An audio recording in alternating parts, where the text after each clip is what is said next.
Vayan si los temas económicos, se terminan los Juegos Olímpicos y le metemos los dos ojos otra vez a la realidad nacional, ¿no es cierto? Digo, salvo que usted esté haciendo eso ya hace un buen tiempo. Bueno, tema económico, es jueves, adivinó, y si no adivinó, si por ahí anda medio que desvinculado, le decimos que Horacio Ojeda con nosotros, el contador, está hace meses trayéndonos la economía al alcance de la mano, constantemente en efectivo. ¿Qué quiere decir eso? Él lo baja para que usted comprenda lo que le pasa al país. Econoticias, lo saludo, Dire, lo ponemos en pantalla. Contador, bienvenido. Buenas noches, ¿cómo estás? ¿Bien? Bien, vaya que si tenemos para hablar en economía, ¿no? Una semana, muchísimas cosas, así que arrancamos. Arrancamos. Director, placa que le pedimos, empezamos con los títulos a desarrollar y ahí vemos a Aranguren, tema revuelo, el tema del gasoducto NEA. Gasoducto NEA, bueno, esta noticia la vamos a dividir en dos etapas. Sí. La primera tiene que ver con el impacto directo que va a tener en la economía chaqueña si se llega a concretar de que la red domiciliaria de gas no va a llegar a Chaco. Porque hasta ahora, ¿qué estaba previsto? Estaba previsto de que la red troncal de gas pase cerca de Chaco y luego una segunda conexión para distribuir a los domicilios. Exacto. Bueno, eso sin ningún lugar a dudas contribuye positivamente a la economía chaqueña, porque abarata todos los costos, digamos. El gas es muchísimo más barato que la energía eléctrica, que los combustibles fósiles, que cualquier tipo de energía que podamos analizar que tenemos en la provincia de Chaco. Pensemos en un domicilio, se utiliza desde los domicilios, las empresas, el transporte. Imagínense que había empresas, y esto me consta, había empresas que ya estaban comprando equipos el año anterior que estaban preparados para recibir conexión a gas, pensando, y el análisis de la inversión lo hicieron pensando de que, bueno, comprando ese equipo obviamente después se abarataba muchos costos fijos mensual, sí, o costo variable mensual, precisamente porque pasaban de tener otro tipo de utilizar otro tipo de energía a energía eléctrica, a energía de gas. Entonces, todas esas empresas obviamente ahora está como cambiado el panorama, digamos. Tengo una máquina que lo compré, que me admite conexión a gas, ahora ¿qué hago? En el transporte exactamente lo mismo, no es lo mismo tener, por poner un ejemplo, taxis que funcionan a gasoil, a combustible, a nafta, que tener taxis que funcionen a gas, por ejemplo. Abarata muchísimo, hace muchísimo más competitiva la economía de Chaco. Bueno, aparentemente esto está suspendido.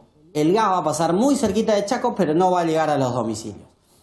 Eso por un lado. Y si llega, va a tener un alto costo. Y si llega, veremos si llega primero. Ahí pensamos en el costo. Está difícil. Eso por un lado, el impacto que tendría la economía. Y por otro lado, el lado político. Porque esto obviamente genera un revuelo político. Primero porque desde el gobierno oficialmente no reconocen que está suspendida esta red troncal, sino que Aranguren explícitamente dijo, no, mira, lo que sí está asegurado es la red troncal y luego vamos a negociar con cada uno de los gobernadores la red domiciliaria. No lo niegan, no dicen que no lo van a hacer, pero implícitamente solo reconocen la red troncal. ¿Y por qué genera conflicto? ¿Por qué se dice esto? Bueno, por debajo se dice que las mismas empresas que son las que iban a construir esta red troncal salen a decir, mirá, nosotros no podemos salir abiertamente a decir esto, pero sí ya nos confirman de que solamente la red troncal se va a hacer. Entonces, por ese lado genera un conflicto porque el gobierno no lo dice oficialmente, pero por lo bajo ya se sabe que ese es el plan.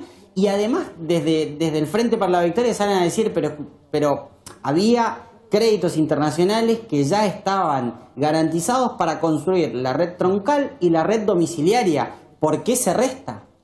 ¿Entendés? Desde el gobierno no lo niegan, en este caso la oposición ahora salen a decir esto genera un conflicto político. ¿Me explico? Y ni hablemos del impacto que tendría esto en Chaco. Repito, desde el gobierno no lo niegan, salen a decir después vamos a negociar, ojalá que esto finalmente se haga, porque si no es algo muy negativo para la provincia. Dejamos el tema del gas y avanzamos con otros de los títulos que tenemos para hoy, así que nos encontramos, la palabra tarifazo y el tema doméstico en la Argentina se dan de patada en cuanto a sus resultados, pero está. Tarifazo, bueno, esta es la gran noticia del día, ¿no? La Corte Suprema sale a rechazar el tarifazo a a la conexión doméstica, a los usuarios los usuarios residenciales en realidad. ¿Por qué diferenciamos? Hay dos placas, tarifazo doméstico y tarifazo para empresas. ¿Por qué? También vamos a dividirlo en dos etapas.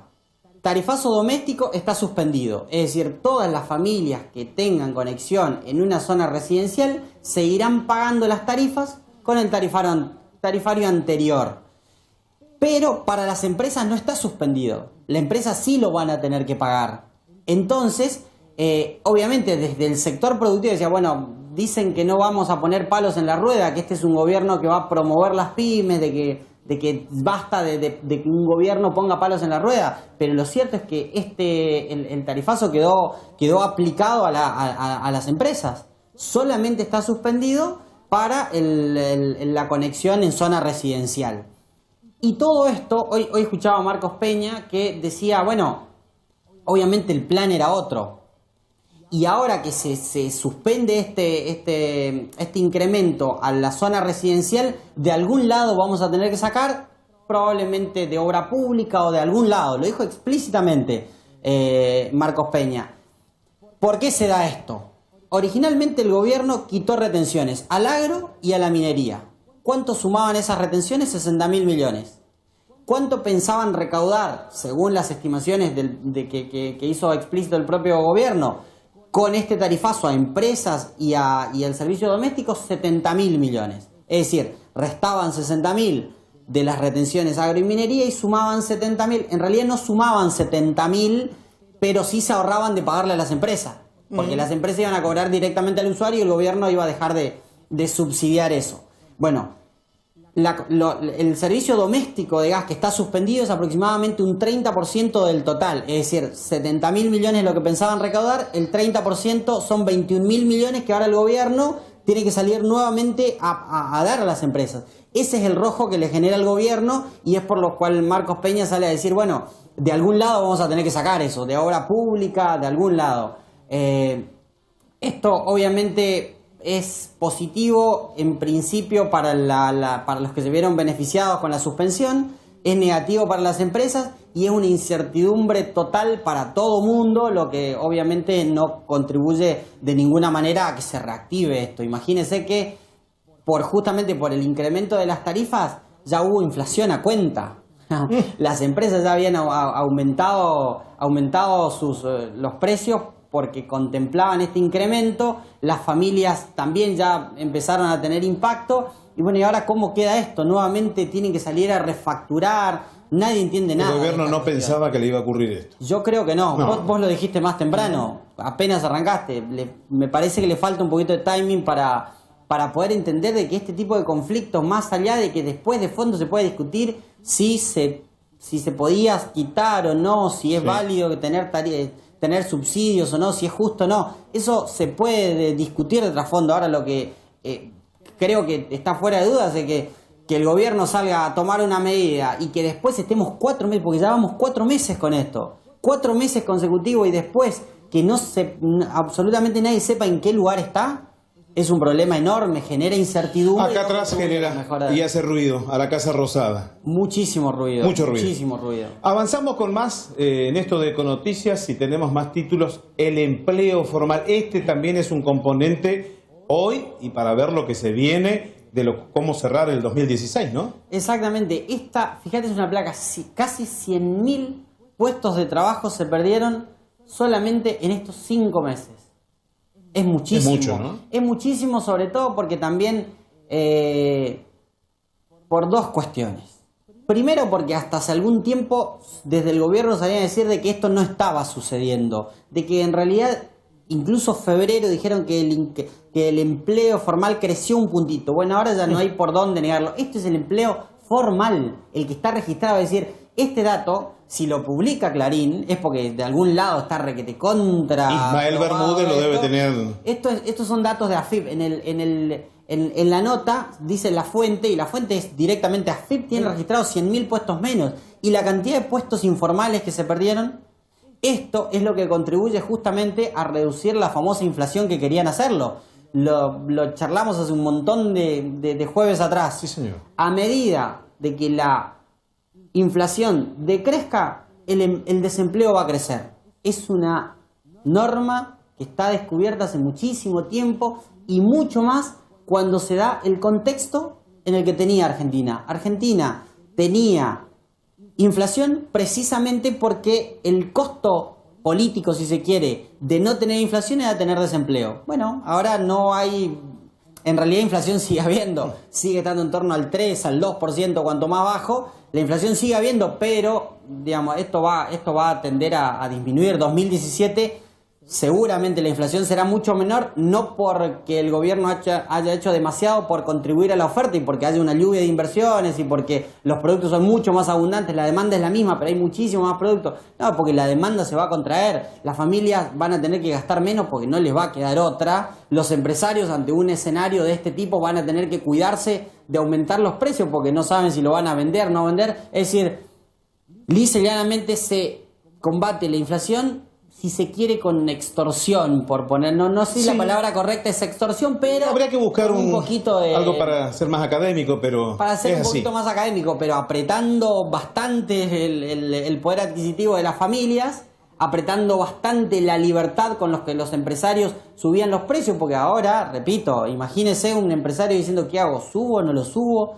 Y si yo lo subo y la competencia no lo hace, ¿qué sucede? Y si subo los precios y no vendo, no, por las dudas, tiende a ser mucho más cauteloso, pero no cauteloso porque el mercado está calmo y porque la oferta está creciendo. No porque la demanda está cayendo, porque las familias están asfixiadas, porque el consumo está cayendo. Entonces, bueno, esto, si se quiere, es explícitamente lo que el gobierno quería. Lo hablamos, recuerdo en febrero, si no me equivoco, lo dijimos. El plan oficial era subir la tasa de interés para que el consumo caiga, para que la inversión caiga y la inversión indirectamente iba a caer, pero para que el consumo caiga de esta manera, la inflación se detenga.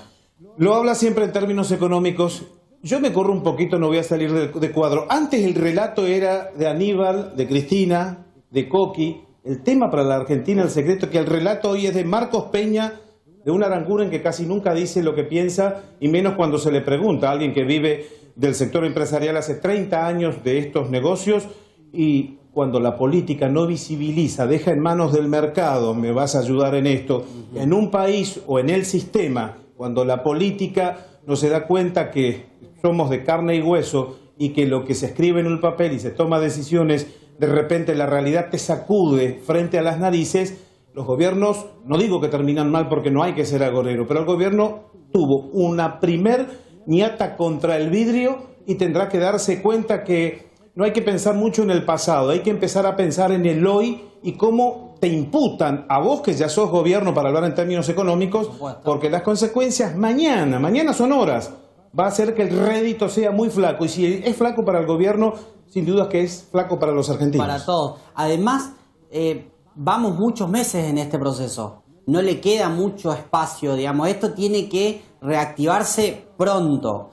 No, estaría mal poner plazos para esto, pero tiene que ser pronto porque ya las empresas, las familias vienen agotadas, sobre todo la clase media baja y ni hablemos de la clase baja. Las empresas también vienen muy agotadas y necesariamente se requiere una reactivación rápida y esa reactivación va a surgir solamente cuando el gobierno decida, aunque eso fuera en contra de todo lo que planteaban, decida invertir, decida salir a intervenir el mercado con obra pública, con actividad pública, decida intervenir, porque hasta ahora el gobierno parece mantenerse al margen, como que el mercado solo va a venir una lluvia de inversiones y solo todo lo que el Estado retiró, el mercado interno lo va a hacer.